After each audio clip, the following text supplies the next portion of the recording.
తెలంగాణ ప్రజలకు ఇచ్చిన గ్యారంటీని అమలు చేయడానికి మంత్రివర్గంలో విధానపరమైన నిర్ణయాలు తీసుకొని తెలంగాణ రాష్ట్ర రైతాంగానికి వ్యవసాయం దండగ కాదు, వ్యవసాయాన్ని పండుగ చేయాలన్న ఆలోచన ఏదైతే కాంగ్రెస్ పార్టీ విధానం ఉన్నదో, ఇదే కాకుండా కాంగ్రెస్ పార్టీ శ్రీమతి సోనియా గాంధీ గారు, శ్రీ మల్లికార్జున్ ఖర్గే గారు, శ్రీ రాహుల్ గాంధీ గారు మాట ఇస్తే మడమతి పని నాయకులుగా గతంలో తీసుకున్న నిర్ణయాలు మీకు అందరికీ తెలుసు.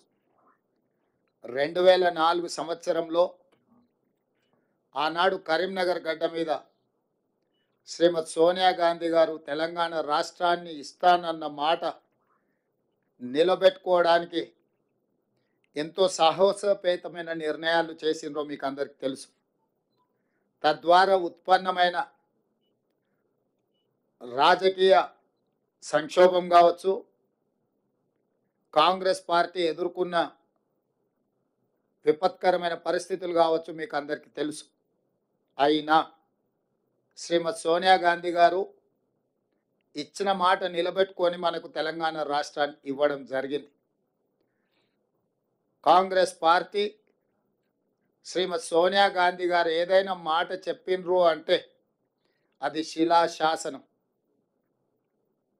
ఎలాంటి పరిస్థితులు వచ్చినా ఎదుర్కొని నిలబడి ఇచ్చిన మాటను నిలబెట్టుకోవడం మా నాయకుల యొక్క గొప్పతనం, మా నాయకుల యొక్క కమిట్మెంట్.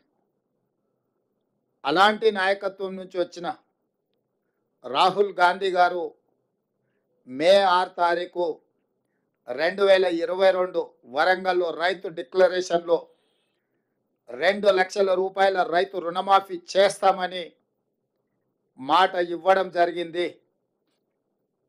చాలా సందర్భాలలో చాలామంది నాయకులు, రాజకీయ పక్షాలు, విశ్లేషకులు కూడా గతంలో ఉన్న పాలకుల యొక్క ప్రకటనలు, నిర్ణయాలను దృష్టిలో పెట్టుకొని కాంగ్రెస్ పార్టీ కూడా అలవి కానీ అమలు చేయలేని హామీలు ఇచ్చిండ్రు అన్నట్టుగా చర్చలు, విశ్లేషణలు చేయడం మొదలుపెట్టిండ్రు. అందుకే ఈ మంత్రివర్గంలో ఇచ్చిన మాట ప్రకారం 2 లక్షల రూపాయల రైతు రుణమాఫీ చేయాలి అని మా మంత్రివర్గం పూర్తి స్థాయిలో విశ్లేషించి, చర్చించి, వివిధ బ్యాంకులలో ఉన్న రుణాలకు సంబంధించిన వివరాలు సేకరించి వాటన్నిటిని క్రోడీకరించి ఆ రైతు రుణమాఫీ చెయ్యాలి అని మేము నిర్ణయం తీసుకున్నాం. తెలంగాణ రాష్ట్రం వచ్చిన తర్వాత గత ప్రభుత్వం 2 సార్లు ప్రభుత్వాన్ని ఏర్పాటు చేసినప్పుడు 2014 నుంచి 2018, 2018 నుంచి 2023 వరకు 2014 సంవత్సరంలో మార్చి 31, 2014 తారీఖు వరకు కట్ ఆఫ్ డేట్ తీసుకొని ఆనాటి ప్రభుత్వం రైతు రుణమాఫీ చేస్తే 16,000 కోట్ల రూపాయలు రైతుల ఖాతాలలో వేయడం జరిగింది. అదేవిధంగా